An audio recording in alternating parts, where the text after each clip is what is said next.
So welcome everyone again to the last part of this online workshop. This is about how to use the activity calculation in the software.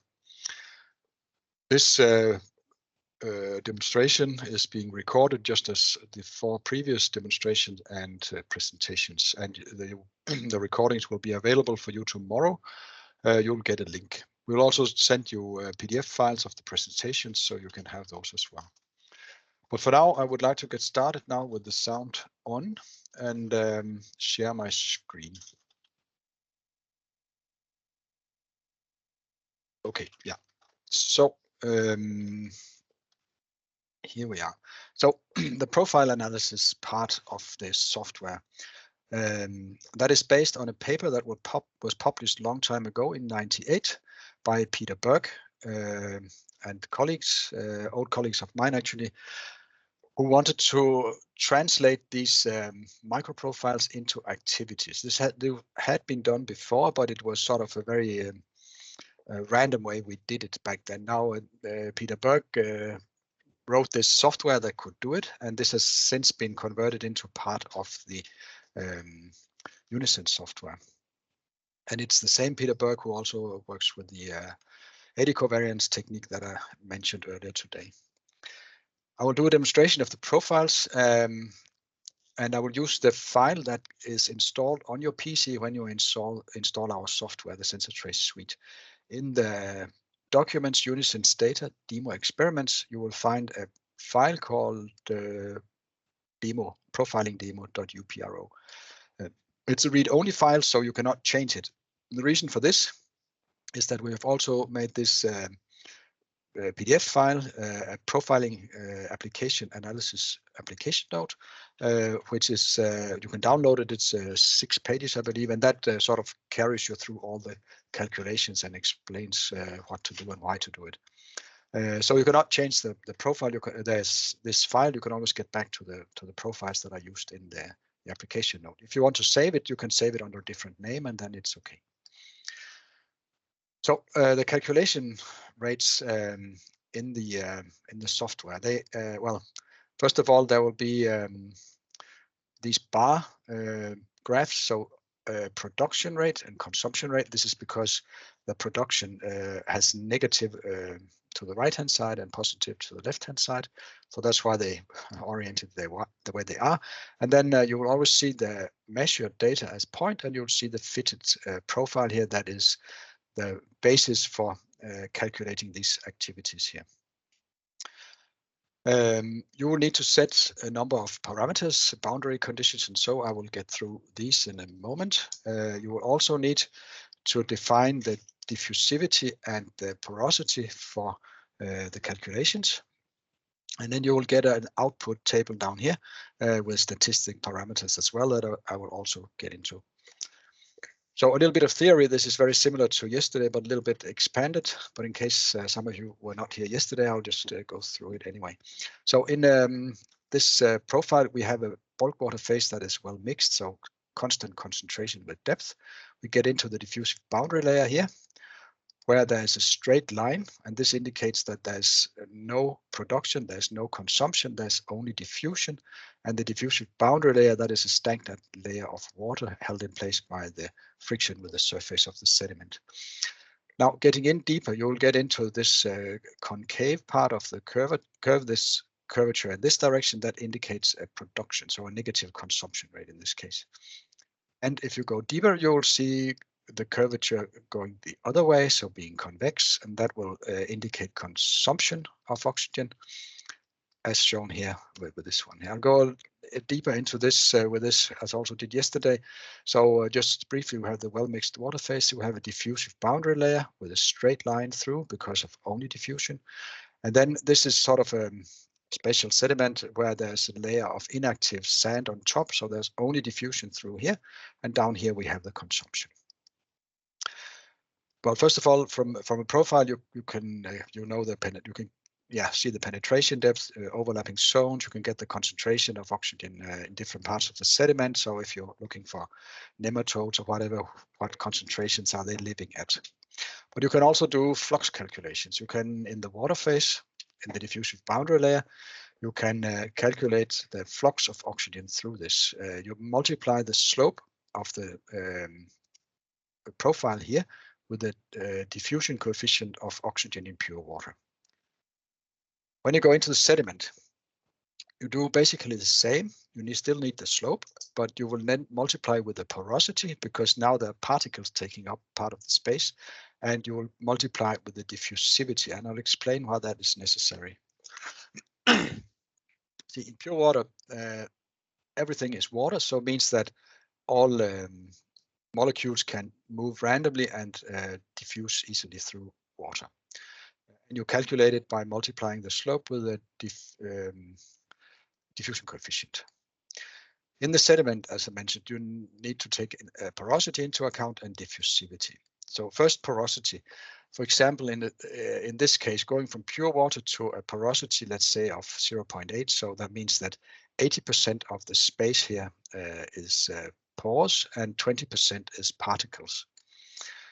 That means that you only have 80% of the water that you had over here, and therefore, alone for that, then the flux will be reduced because there's simply less water to diffuse through. And this is why we multiply by the porosity here. So we reduce for the loss of space to diffuse in. Then tortuosity has also to be taken into account. This is done because if a molecule has to diffuse through a sediment like this, it cannot choose a random path as it can over here. It has to go in this zigzag motion. So that means that the effective diffusion path for molecules will become longer. And the simple way of calculating this, or taking this into account, that is simply that you multiply the diffusion coefficient in pure water with the porosity. So that means that the ds here will also be the diffusion coefficient multiplied by porosity. And porosity is also here. So porosity is actually taken into account twice.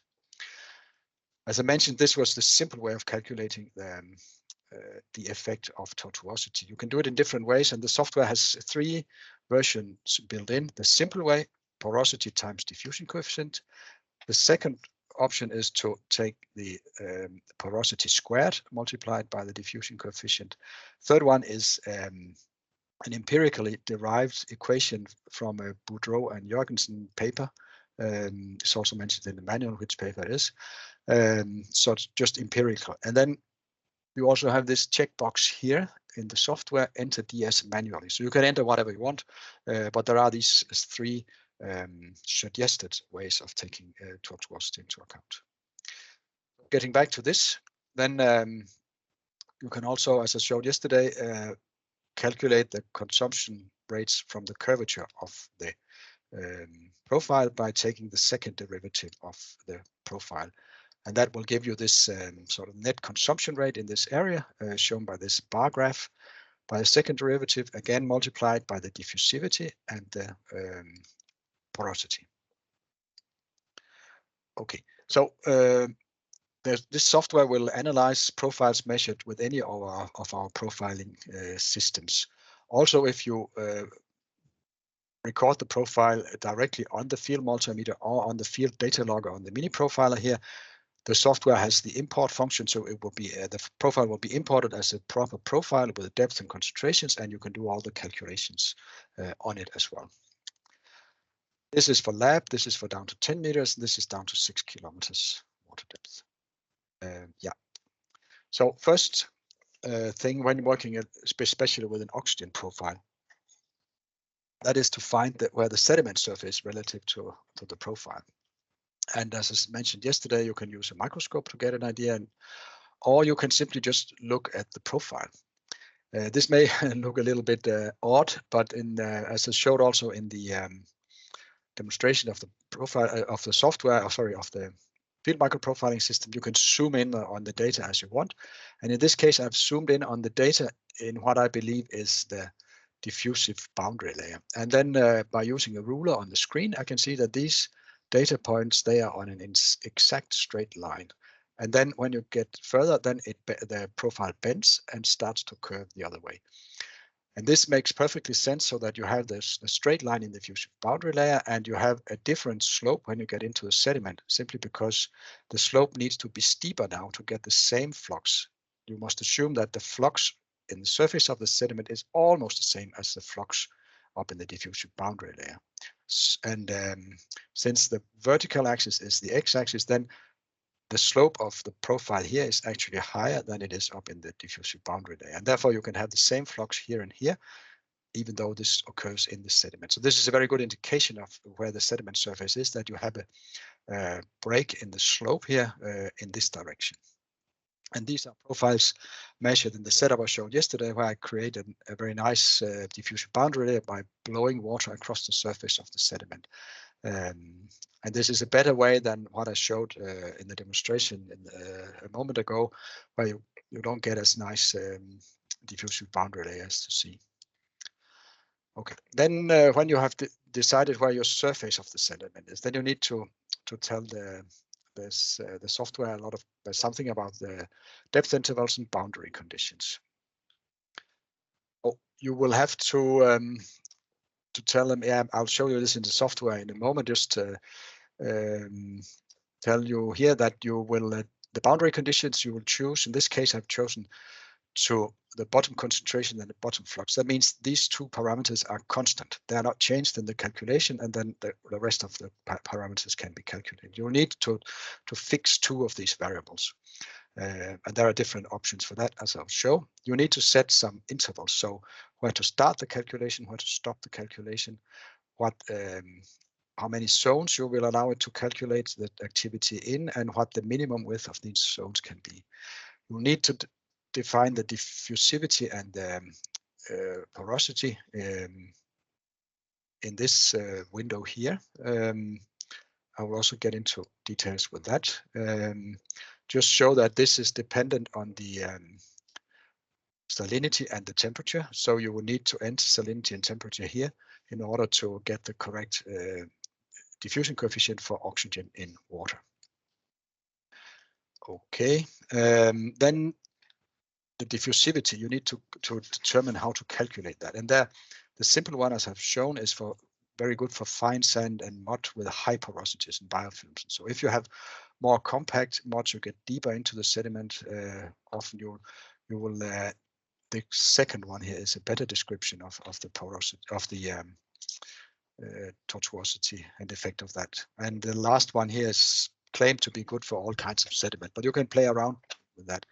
You need to know the porosity of your sediment, and it's easy to measure. It's actually the same as the water content. So, for example, slice your core in 5 millimeter intervals and weigh it and dry it and weigh it again. Then you know the water content. And now I'll go to the software to demonstrate how to use it. If I can get my yes, here it is. So. As I said, there's software installs automatically these demo experiments, and the profiling.demo here is the one I will work on. As I said, it's a read-only file, so you will not be allowed to save any changes in the file. You will need to give it a different file name if you want to save changes. Here it comes. Okay, so you can see there are a number of profiles that have been measured in this file. If you go to visualize, you will see all the profiles here. You can remove them and show them as you want here by checking them off. I would like to do a demonstration of profile number 2.1, so the yellow one here. To do that, I will go to activity. Then you will need to select the sensor to tell me which sensor was the profile measured with. There was only one sensor in this experiment, so I have to choose that. And then I'll choose profile 2.1. And you see that here now. Okay. So select analysis is the next option, but there's no analysis saved yet. So that's when you've done an analysis of it, you can save all the parameters and you can get back to it easily. But I haven't done that yet for this one. You then need to select boundary conditions. There are a few different to choose from. In this case, I will use the one called bottom concentration and bottom flux. But there are different ones, bottom concentration and top flux, and top concentration, bottom flux, and so on. You need to choose two parameters that you can safely fix that don't need to be changed by the software. And in my case, I will choose the bottom concentration, bottom flux, and that's really good for oxygen profiles because you know down here at the bottom of the profile, you have 0 oxygen and you have 0 flux. So that can easily be fixed. Okay, in this case, it takes the deepest point. It says 0.27 micromolar of oxygen. That's that point down here, but that's okay, close enough for 0. Then I need to define the zone. See, this has been arranged so that the 0, depth 0 is a good indicator of the sediment surface. So I'll say 0 is the starting point. Then I want to go down into the sediment and work here. I'll just zoom in and see how well the measurements have been down here. So the deepest one is 0.27, then it's 0.33, 0.37, 0.36. So these are almost the same. 0.41. So I would guess that this one here at 1050 is probably the true 0. The rest down here is a little bit of drift. So I will go to 1000 micrometer. Then I need to tell it how many zones I will accept. I'll just zoom this out again. And just let's say we can go up to 6 zones and see what happens. And the width of these zones I will set at 100 micrometer as a start. It can always be changed. So then about diffusion conditions, I'll open this window here. So I would define 2 zones. I will increase this to 2. I will have the upper zone as water. So going from minus 1500, that's the upper part of the profile, down to 0, which is the surface. The next zone will then be from 0 down to this approximately 1200. I'll just put 1500 here because then I know I've defined it deep enough. Okay, then I'll put in the porosity. And this in this case, porosity was probably around 0.85. So I'll get to this. Okay, and that's almost it. Now I just need to define the diffusion coefficient for oxygen in water. This was measured at 22 degrees at 22 per mil. So 22 degrees here and then 22 per mil. Then it calculates the diffusion coefficient to be 2.119 times 10 to the minus fifth centimeter square per second. Click apply, then this is transferred to this one and confirm, then that is now saved and will be used for the calculation. And I think that's about it. Then it's just to click the analyze and see what happens. So then the software fits a curve to the data point. So just see if we can zoom in so it's a little bit easier to see like this. So you can see the orange line fits relatively well to all the measured data points, actually very well. The red here shows the specific activity in nanomoles per cubic meter per second. And this is the activity that is valid from 0 down to the point here, which is, I don't know, 0.3 or so. And then there's high activity and low activity and a much lower activity at the bottom. So these are the zones that I defined up here. It could go up to 6 zones, and it has done the calculation down here for up to 6 zones. It has highlighted the green one here because that's the one the software likes mostly, and that's the one that's shown over here.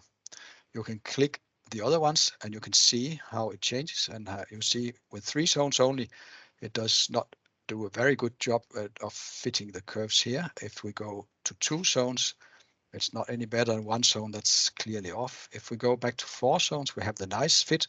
If we go to 5 zones, you see we get a better fit, and now we get a more irregular activity, so lower here and higher there. If we go to the 6 zones, we actually get a production down here and then a consumption below. And production down here does not make sense at all. So this is clearly wrong. And the reason for this is there's a bit of variation, of course, in the data points. There will always be that. And now this variation comes into play so that the curve goes from curving one way to curving the other way over a short distance here, and that is interpreted as a production. And we clearly don't want that. So it's a matter of sort of using common sense to find the right fit. The nice thing about this is actually that you can see the flux at the top, so that's in and out of the sediment, and the integrated production or consumption. This production, so it's a negative value. They are the same, but already from 3 to 6 zones, they're almost the same. So 0.071 for 3, and then 0.067 for all the 3 others. So the result of the calculation is more or less the same, but you get different shapes and different distribution of activities. The software actually helps you decide which one to choose. See here, there's the p-value here, and the p-value will tell you if adding one more zone improved the fit. And if you use a level of 0.05, I think that makes sense. So the green one here, it has a low p-value. That means going from 4 to 5 zones significantly improved the fit, but going from 5 to 6 zones had a high p-value, so that did not improve the fit. And that's why the software in that case here suggests that you use 5 zones. In my example here, you see the software suggested 4 zones. That is because we have 0.002 as p-value, whereas we have 0.47 as p-value for 5 zones. So 4 is preferred. What you can risk doing, of course, is that you can increase the number of zones and you can decrease the thickness of the zones. I'll just show you, and this is not a good idea to do, and then click the analyze, and that it's then more calculations to do. But then we get a lot of more options down here. If we go down to 8 zones, for example, you see now it really makes a mess because now it interprets the small variation there'll be between these data points as the production zone here, and then a consumption zone here, and then an even higher one here and lower, and so on. So this makes no sense at all. Still, if you go back to 4 zones, you have the same as we had before, almost, because now it can distribute the zones a little bit different because my requirements for the thickness of the zone was changed also. But it's almost the same. So this is if you go into very thin zones and very many zones, you will get all the variation that is between data points interpreted as activities. But the purpose of this is actually to sort of fit a smooth curve to the data points so that that you get a nice fit and you get sort of the variation between data points taken out, and you can get the most out of the data. And the software helps you do that by this this p-value. And of course this SSE here, which is the sum of squared errors, that will decrease as you increase the number of zones, because the fitted curve will come closer to the measures points. So you should go for something with a small p-value, and I don't know if this SSE, if you should actually take that into account. I'll normally just go for the p-value and then look at the results and use common sense and see, is this likely to be true, or could there be some kind of a spike? Could there have been electrical interference somehow that made 1 or 2 points fall out from this, and then you don't want that to be suddenly a production in the middle of the consumption zone. So this is a matter of trying around. Yeah, and then avoid the obvious errors like this one here, which does clearly not make any sense. This is obviously due to the wrong selection of zones and thicknesses and depth into the sediment. Okay, so this is also to show that even more extreme example. If you have very thin zones, and many of them, you can have this zigzag profile, whereas if you choose a sensible number of zones, you can have this very nice fit of the profile. You see the fit to the data points is almost the same, but it sort of takes out the variation between the data points. Okay, you can also use the software for other solutes than oxygen, for example, sulfide. And then you will need to choose differently between, this was the one we have here, these different options, because you need to lock 2 of these variables so they don't change during the calculations.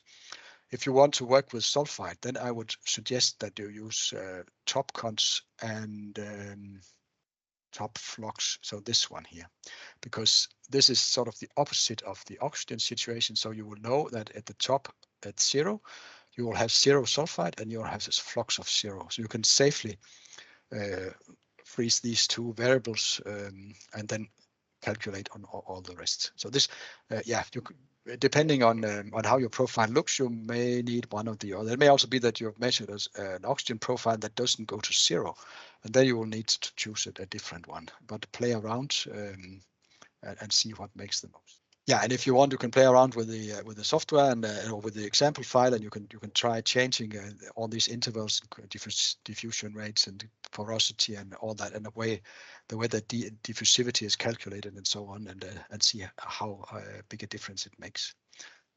And finally, you can export these data. So you can there's the export selected analysis that will export all parameters from the highlighted analysis here, but it will also export the overall parameter from all the other ones.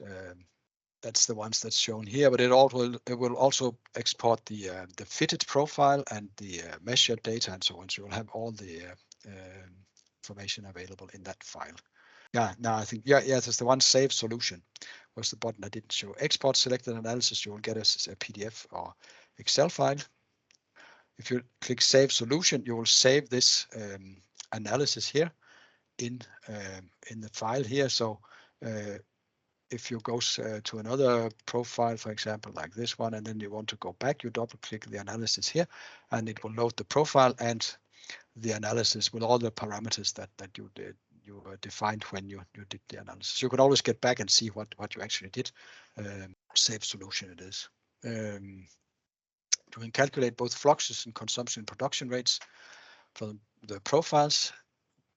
They heavily rely on Fick's first and second law of diffusion. You must define diffusivity and boundary conditions, and of course the porosity of the sediment you must know. And the system uses a stepwise optimization, finding the modeled profile and the statistical values. And it's all described in this Peter Burke paper that I mentioned in the beginning. So if you want, you can have a look at that, of course. With that, I would like to stop here. Thank you for attention, and I would like to answer questions. Hello. I have a question. Now, the example you showed was inside the sediment, but you can also use this if you do measurements in the water column, right? No, you can't do that. No, okay. Because it only calculates diffusion, molecular diffusion. It does not calculate what do you call it? Mass flow transport and stuff like that. Turbulent diffusion. That's not in the software. Okay. Yeah. So it has to be stagnant water in the sediment, and diffusion is the only transport process. Yeah. Okay. Yes. Thanks. Yeah. You're welcome.